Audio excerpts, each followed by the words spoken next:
Welcome to Redefining Normal. Join us as we question conventional thinking and talk about the courage it takes to create and live a deliciously vibrant life. This podcast is for people who know there's a better way to do life and love, how we show up in connection to others, our kids, our partners, our business, and beyond that, our relationship with money, vitality, and more than anything, ourselves. We're two shamelessly unapologetic moms choosing to experience the fullness of life. And we're collapsing the conditioning that says you can't live a life of pleasure, peace, and abundance in the midst of the mundane of life responsibilities, work, and kids.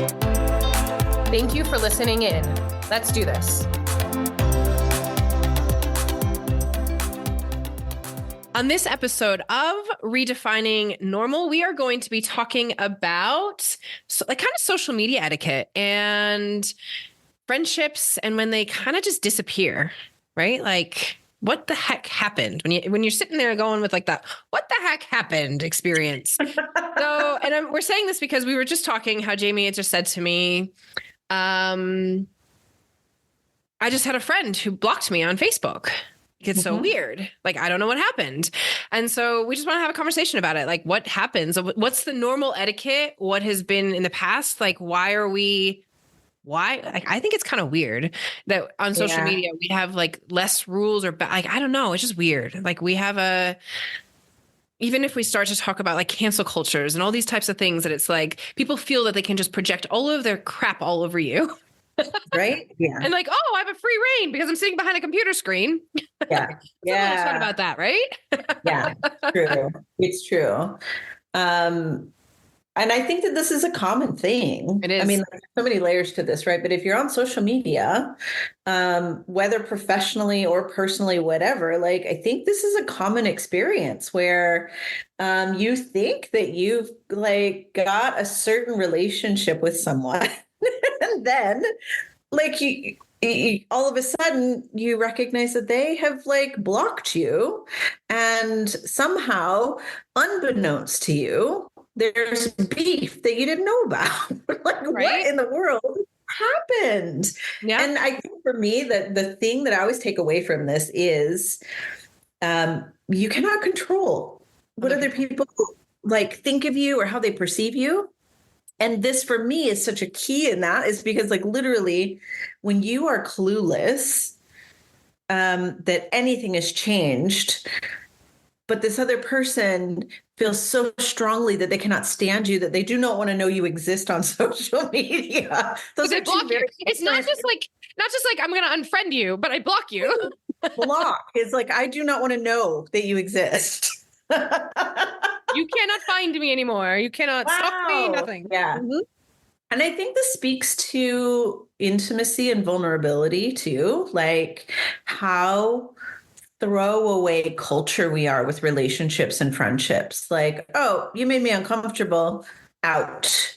Yeah. And what does that do? Like it like dehumanizes in a lot of ways, right? Like this is a human being that you've painted a picture and created some story around that justifies you throwing them away versus like the friendship that is deeply vulnerable and important and enough that you recognize I'd like to, at least address this thing. And on the flip side, because we are all about paradox here, some relationships do not belong in your life. They're both true. And I think what we're just talking about is the nuance and what does put relationships in one versus the other. Yeah. It's interesting because even as we talk about this, even just bringing this conversation to here, it makes me think this is so far beyond actually social media. And the fact that like, I think of some of the biggest heartbreak that I've ever had has been when girlfriends, female friends have just stopped talking to me. Like one of my best friends who stood up in my wedding, right? Like she just stopped talking to me. And it wasn't soon after the wedding, I can tell you, because Robbie was a baby. It was right after Robbie was born. And I was like, did something happen? And I called and like no response. And she just never, ever talked to me again. Wow. And I'm like, how weird is that? Like you were in my wedding, like, I don't know, 2 years ago, and now we're not talking anymore. And I have no idea why. Right. And so whether it's from that type of a situation And I've had mentors actually who've totally blocked me. And I'm like, I paid you. Like, what happened? Or I was paying you, right? Like, it's definitely been something I've had to look at because, like, obviously we have our patterns and these things that happen. So I started to look at things like that in my life. It's showing me. Yeah. Right. What's it showing me? But also like I'm not alone in it. Like this is not some crazy right. And unfortunately, between women, it is quite a sister wound that happens. Like this isn't like some totally uncommon thing. And so I want to actually bring to the table as we talk about this that I think part of the problem is that yes, we have this throwaway culture where people ultimately aren't willing to face up to like, hey, if you just had a conversation with me, like we could have saved the friendship, right? Like maybe something happened because there's no learning. I always think there's no learning for me. I'm like, what did I do that made you so upset that we're not talking anymore? Yeah. Or, I mean, like maybe the relationship isn't salvageable, but you just part ways with integrity. Right. Like there is no end goal, but to just show up for the conversation, to stay at the table, versus, like collapsing, like, there's something uncomfortable here. So I'm just going to ignore it. What does that do in life? Right. Like where else do you do that? Just like avoid and ignore the discomfort versus engaging and learning from it. Because like we talked about what episode, we talked somewhere along the line about when you avoid something, it just gets bigger. So maybe you can avoid a relationship, but whatever that thing is in you that you're avoiding is going to show up bigger and louder in other areas, ultimately. 100%. And I think on the flip side of this is our reaction, right? And I know when these first started happening to me, like the first time that woman had that experience, I was like, I mean, I was heartbroken. And when the mentor did it, I was fucking heartbroken, right? And it was months of like, literally, like what did I do wrong? Like, what did I do wrong? All these things. And now when that stuff happens, like, I like, oh, okay. I don't know. Normal. Right. Off you go. And maybe I'll have to, mend my broken heart and like that. It's like, ow, that hurts. I like that friend or, whatever happened. But also it's not me. Right. Like this isn't, and I think this is a really big distinction because especially on social media, and I can say, especially like knowing that we're talking to entrepreneurs and other messengers and having had the experience, a lot of people won't actually put themselves out online because they're afraid of the feedback they're going to get because of what people are going to say, because of the haters, because of the rude comments. Right.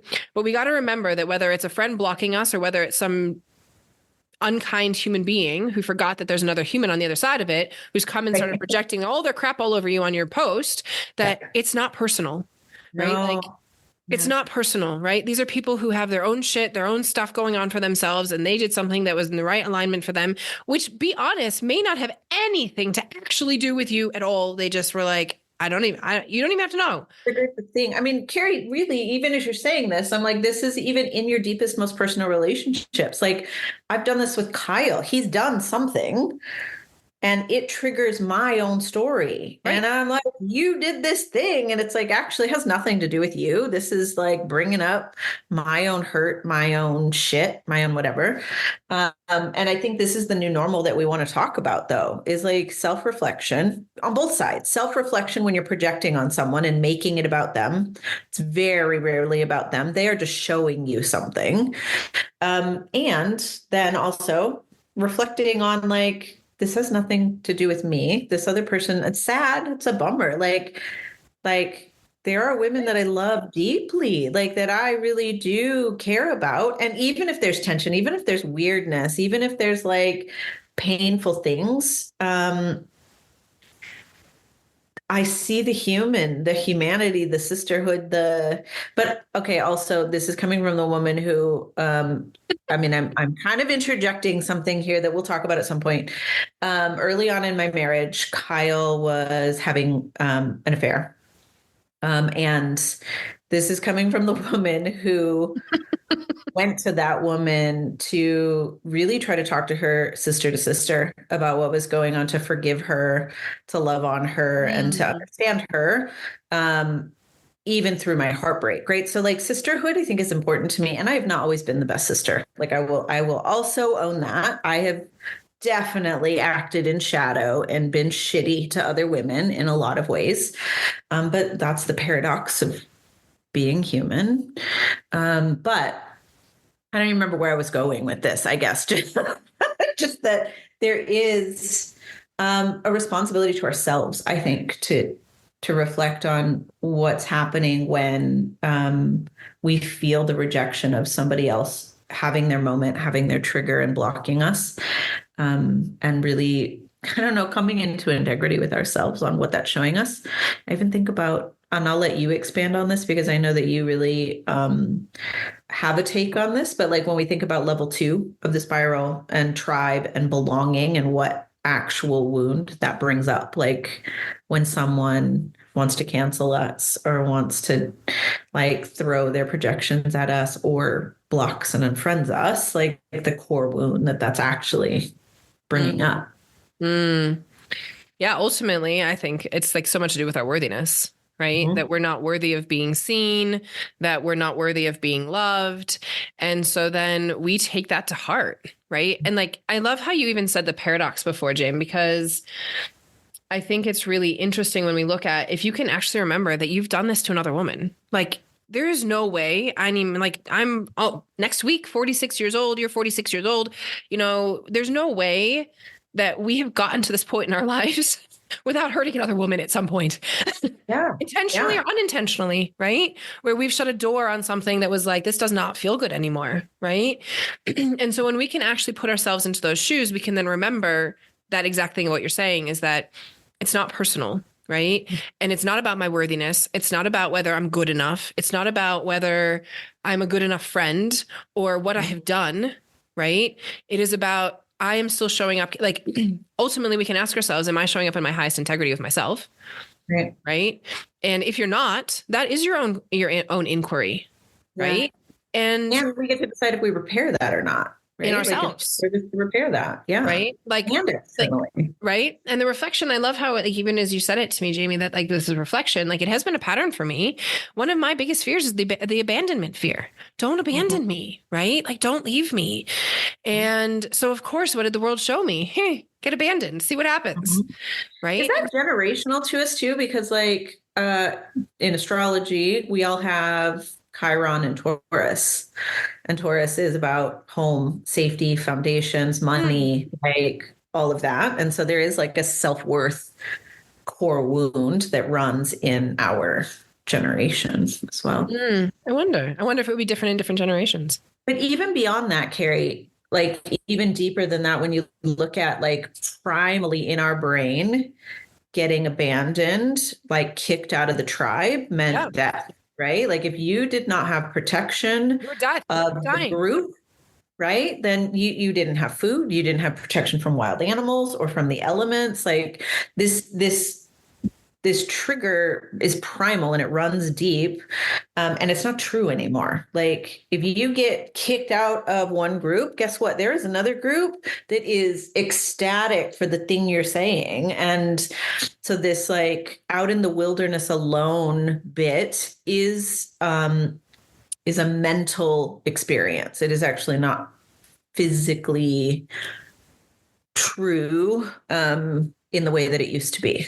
So interesting, because when you say that, it made me think of this conversation I was having with a client yesterday, and we were talking about martyring. She was actually offered, like, we were working on manifesting a job for her, and she was, without actually having to apply, without actually having to do anything, she actually had the school board come to her, say, we've been talking about you, here's this job. And I went, sister, fuck yes, right? Like, she was all stressed about all these pieces of it, right? And I'm like, you were just handed a gift. Right. Yeah. So yesterday we get on this call and she's like, I don't think I can take it because it might take this away from this woman who it's her job.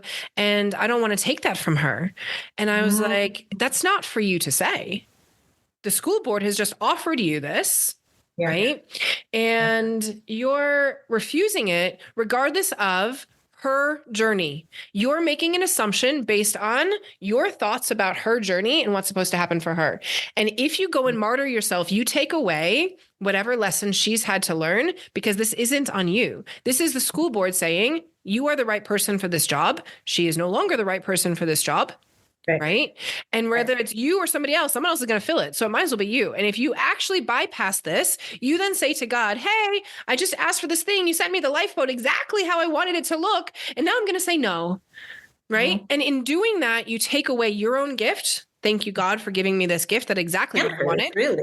And you take away the gift, and this is why I'm thinking of this. You take the gift away of the lessons that she had to learn, right? Yeah. And so often when we've been blocked, when we've had a friend removed, or when somebody's moved on or whatever, sometimes it's literally like, I know for me, when I've had best friends disappear in my life, or I've closed doors on things like that, other doors open to the most amazing people. Right. Where these people took the energy they were so right for you at the time, they no longer can come with you onto that life, the next piece of your life, the next path on your life. Right. And so I think sometimes when we get wrapped up in the thought of, oh my God, I'm so hurt, she's not here, she made this decision, blah, blah, blah.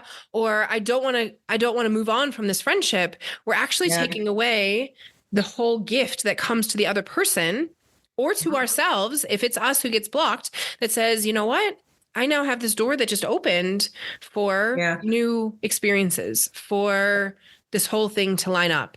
And when we martyr ourselves, or when we self-implode because we think somebody did something to us, right, that is really just their journey, then we don't allow ourselves the gift of the healing. And I say often, and we'll talk about this throughout the whole podcast, like for me, heartbreak is like heart opening, right? Anytime something hurts that hurts our heart, it's an opportunity to actually love ourselves more.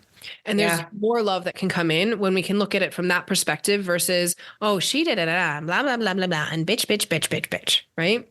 Or I won't give that to the person. Embracing the suck though, right? Like this is part of that conversation of like painful shit is a gift if you can allow it to be, if you can expand your perspective of it. I see this in parenting too a lot, actually. Like parents want to protect their kids from painful situations. And of course, there is that instinct, right? Like, but also I think that stems from the fact that we haven't fully integrated the lessons of our painful experiences. But once we do, like once we fully come into like, I mean, like even like I mentioned earlier in this particular episode, affairs, like the wounds that brought up, the shit that was such a painful period in my life and in my marriage and in my parenting. And now I'm like, I would not be where I am right now had I not journeyed that. I am so grateful that we journeyed that experience. And even on like this higher self perspective, like I am so grateful to whatever part of Kyle agreed to play that bad guy part in our relationship so that I could experience and navigate and learn what I did on a soul level in this lifetime from that. And it's through that I'm like, I need to let my kids have their painful experiences. Even as a mom, if I'm like, fuck, don't do it. It is going to break your heart. This is going to be horrible and hard. I'm missing that there's something really beautiful and liberating and expansive if she can journey that with intention and with presence and with curiosity. Right. So, right. Like, embrace the suck because there's something beautiful in it too. The paradox. It's interesting because even on affairs, I just recently watched two men navigate, and it was a guy the two men were one guy who'd been either married or engaged or like in a, that kind of a partnership. And then the other guy who was the one who ended up sleeping with his partner. Right. And so they actually reconnected. And in the end, when through this process that they went through, the one who'd been cheated on had said, thank God, like he was at first when this man came to him, he was like, I don't know if I want to talk to you. I don't know if I want to deal with you, blah, blah, blah.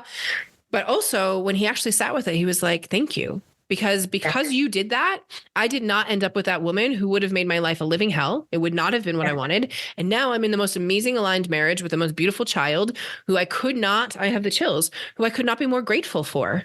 Right. And so I actually kind of think of it sometimes that there's a Garth Brooks song that that says is unanswered prayers. I heard it in high school. It was so long ago. Yeah. But I love this song, right? The message in the song, I'm not like a Garth Brooks, I'm not a country singer, I'm not any of that. But this song, like, thank God for unanswered prayers. Thank God for the moments when we prayed for something or when things landed in our laps that were like, this is hellish.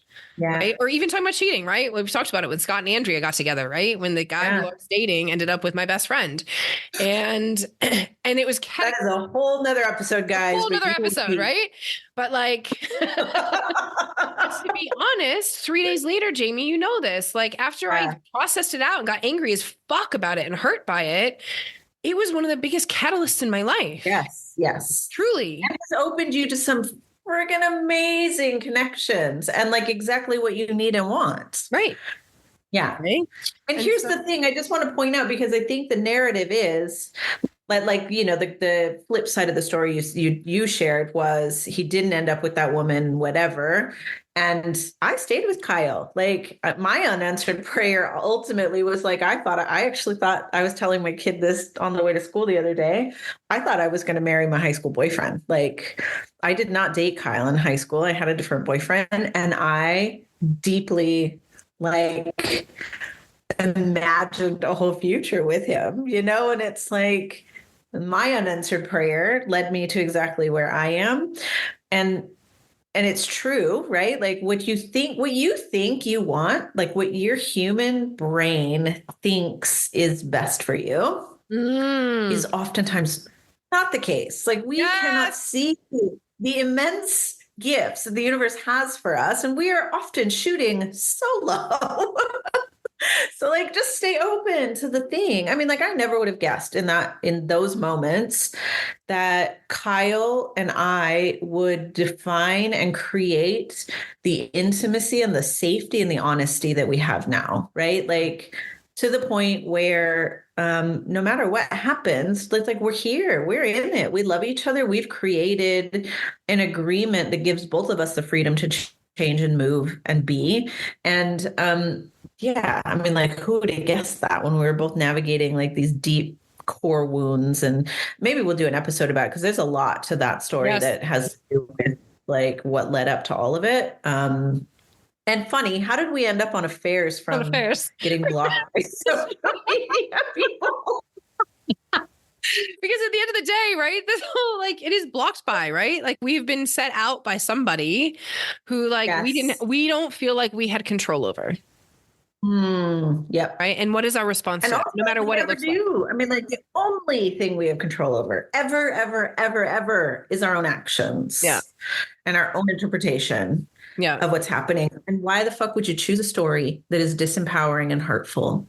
Yes. Right? Like getting blocked by someone, you can be like, oh my God, what did I do wrong? She hates me, whatever. Or like that woman is on a journey and I'm not a part of it right now. And that's none of my business. I'm going to keep doing me and being loved by the people that are here. Like the thing that happened is still the same, but how we interpret it is entirely up to us. I think that's the thing. Like if we look at how we want to redefine this and how we want to redefine normal, is that the situation can be the same, right? Like I said years ago, these broke my heart, and like I would spend months processing and trying to figure out what I did wrong and all this stuff. Now I'm like, okay, well, and I think the thing to not limit here, or not, like put limitation, or whatever. I don't know the word I'm saying right now, but like it is to say that we don't want to forget that in that moment, it's really important to feel the feelings. Right? Like Absolutely. It fucking hurts when those moments happen, right? It might hurt when this woman that you think is like, oh my God, that was a really good friend of mine, and now she just blocked me. Like you are allowed to 100%. And I think you must. I think it's a good thing to do,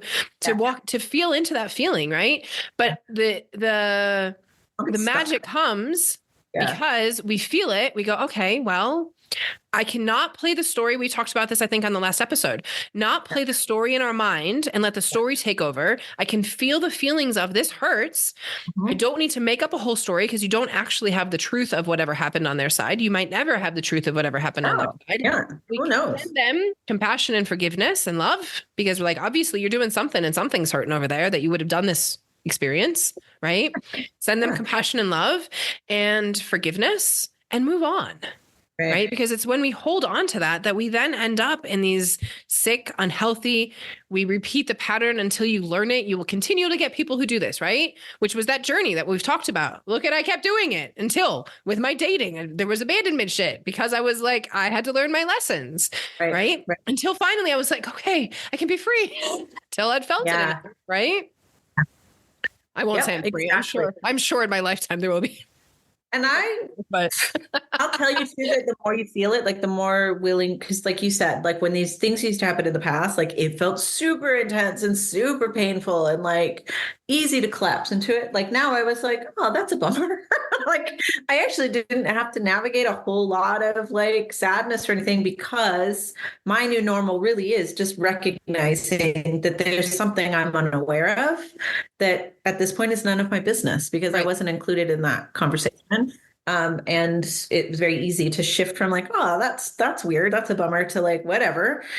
Um, but yeah, in the past, there have been times where like it's really super sad. And like I go into like all the stories and all the feels and I stay there and I make it mean something that it just doesn't mean. So new normal really does mean that like new ways of being become the baseline for moving forward when you really do practice these things. Like it's not like it's hard forever and you gotta try and be intentional. Your neural pathways adjust, your perceptions adjust, and you do create new baselines that are a better, for lack of better word, like a more sustainable or a serving launch pad for the next thing, right? Yes. Like we're meant to change, we're meant to evolve, and that we get to choose what direction we do that in. Yes.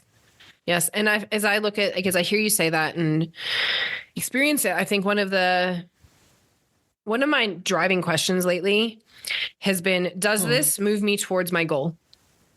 Does this move me towards the intention of what I'm creating in my life?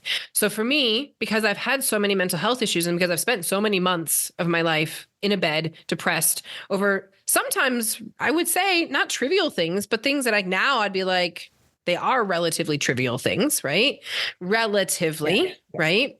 That I can say like, I can make the choice, and Jamie's had to walk me through this sometimes. This isn't like this didn't come naturally for me. Like I really had to work this.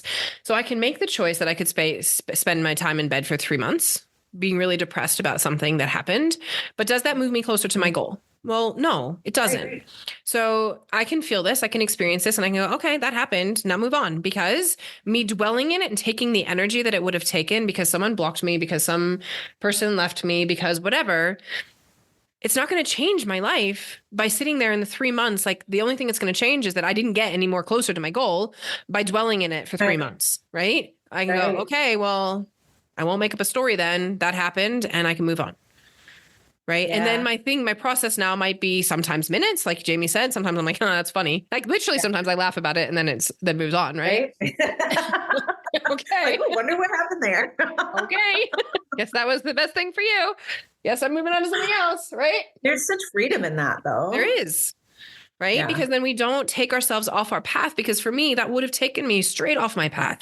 Yeah. Right? Blocked my path. And now I'm like, no, my path is so much more important than the external stuff that shows up that says to me, if I go that way, that's a distraction to pull me off my path. If I go that way, it's a distraction to pull me off my path. Or I can go, yeah, I noticed that happened and I got my path. You're apparently not on it anymore. Right. Well, and this is like because we talked about in an earlier episode, like North Star, right? You got to know what your path is. You got to know where you're going or you're aimless. Like you are wobbly and flip-flopped everywhere. The other thing when you were talking about that, though, this like aha moment around this idea of abandonment, because it is a generational Chiron and Taurus thing, self-worth, value, whatever. Why do we want so badly to be with someone who does not want to be with us? Right. Like, right? Why am I like, no, you need to love me when there's probably a whole world of people like we were saying earlier, like some relationships, it's like hard to feel loved. And like, it requires so much effort. And there are people that would like, without any effort, with so much ease, meet you exactly the way you want to be met.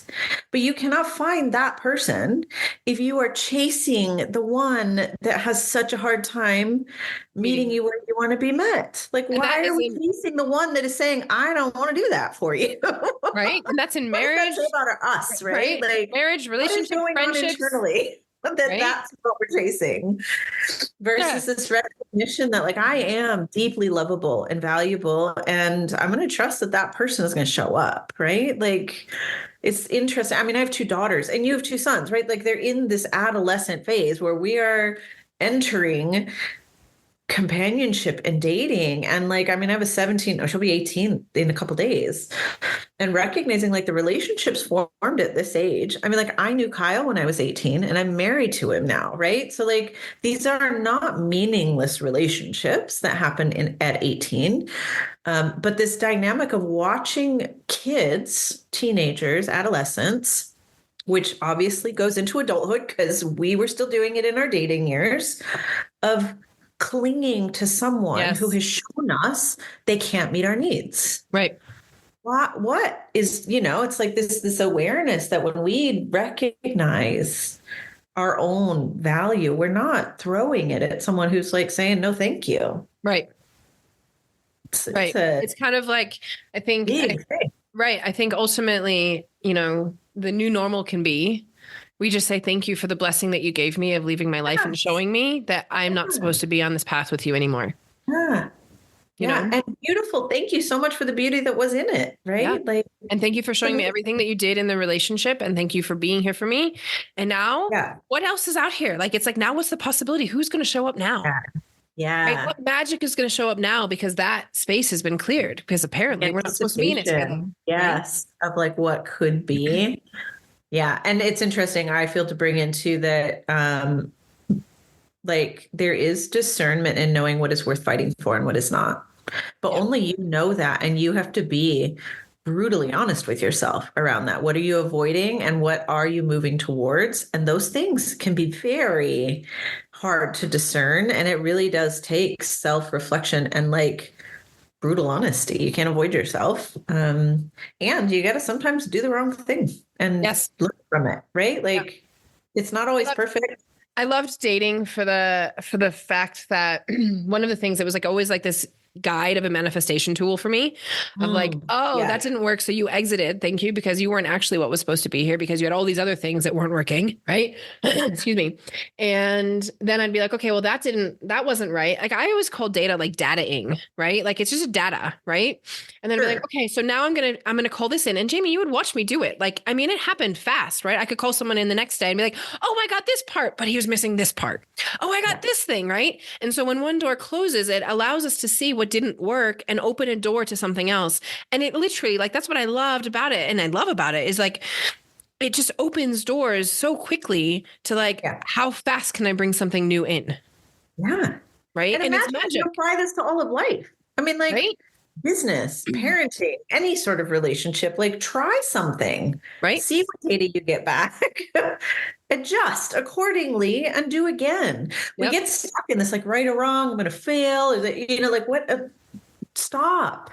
You are on a experiment. Like you are literally navigating the unknown and learning how to be this version of you in this lifetime on this planet. Like, holy shit, that's exciting. And you're not going to figure that out if you're scared to try anything along the way. Right? Like, yeah. Well, interesting. Well, James. Universal truths from getting blocked on social media. I think we ran the circles on that one. Right? Interesting. Anything you want to add? Blocked on social media. Feel what you got to feel about it. If it's something worth fighting for, bring it up. But otherwise, just self-reflect and let us show you like where maybe you are feeling fear of abandonment or insecurity or whatever. Integrate that or get support integrating it, whatever it is. It's not personal. It actually has probably very little to do with you. Or if it does, correct it, like repair it, whatever you got to do, but like be in integrity with yourself. And if you're in integrity with yourself, let the chips fall where they may. Oh, right. It's liberating as fuck. Yeah, it is. I don't have anything else to say. I think, but I do think that we have these fun little, we need to start documenting because I feel like we do need to talk about, the backstory of the affairs. Yes. And the whole shit show of friends and lovers, because I'm still a little hot under the collar about that one. Yeah. That activated my protective big sister. No. Yeah, it did. Oh, man. All right. Yes. Until next time, we love you so much. And come join us for more random, nuanced, meandering conversations about whatever happens to pop into our ADHD brains. And let us know how this landed for you. Yes. Have you navigated or journeyed your own experiences of being blocked, or whether Facebook or whether outside of, let us know. Sure. Yeah. Let us know It how happened in landed for real you. life too. So, Yeah. all right. Love you. Love you. If you enjoyed this show, let us know. We're all about authentic connection. So come chat with us on social media or email. Links are listed in the show notes. And please make sure to subscribe to the podcast on your favorite platform and share the magic on your socials.